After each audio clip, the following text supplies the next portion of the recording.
So, hello everyone. We are the group 5 from section P, and this is our insights or opinion regarding the film That Sugar Film.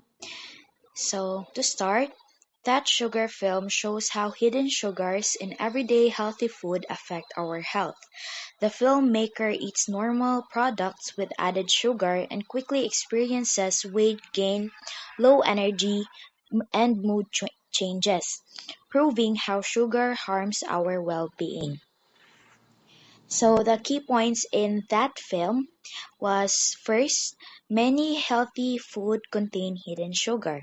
People often don't check labels, so they consume more sugar than they realize. Too much sugar leads to mood swings, weight gain, and health problems. And lastly, the food industry uses marketing to make sugary food look healthy. So, in our everyday life, as we eat kanang mga foods that we think that are healthy, um, there are other products nga naagi ka na ang secretly pagbutang og sugar, no, and then we don't really realize that there's a sugar on it because kana ang uban dili nila iput sa ilahang packaging. So let's move on. How industries can regulate sugar. Reduce added sugar in their products, use clear and honest labels, avoid misleading advertisements, and create a healthier and low sugar options.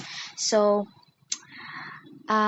industries can regulate sugar based sa pag lower or pwede pod mo gamit sila other kanaang mga ingredients that um, taste siya sugar but it's really kanaang healthy gani like pwede pod nga kanaang mga low sugar ra siya. For example, kanang Coke, di ba na naman ay dili lang Coke specifically mostly sa mga soft drinks nato is kanaang bisag tamis siya nakaingon gihapon nga low sugar. So it is a healthier option sad no sa kanaang regarding sa mga soft drinks nga type sa ato ang pag-intake. Then we use sila og clear and honest labels to ensure nga um, mabasahan gyud sa mga people that there is no or low sugar nga naa sa ilahang product. How reducing sugar intake affect people.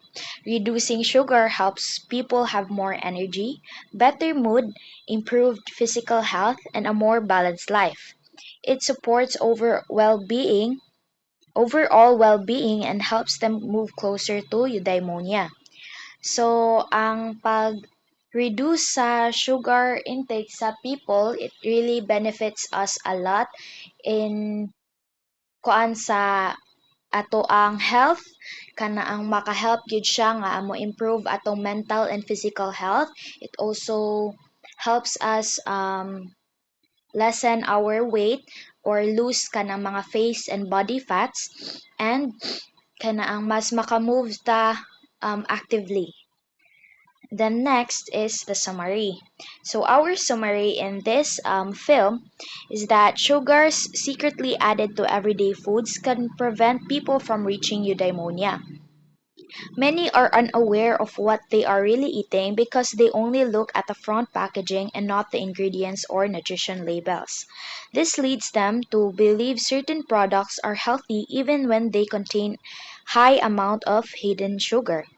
As a result, people experience low energy, joke, mood swings, and poor overall health. When someone feels tired and unbalanced, it becomes harder to live a good and meaningful life.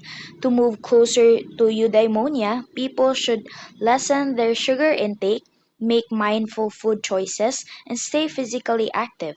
By becoming aware and taking care of their bodies, they can better achieve the good life or to have a eudaimonia. So that is all for our discussion for today. And thank you for everyone for your attention and for listening. Bye.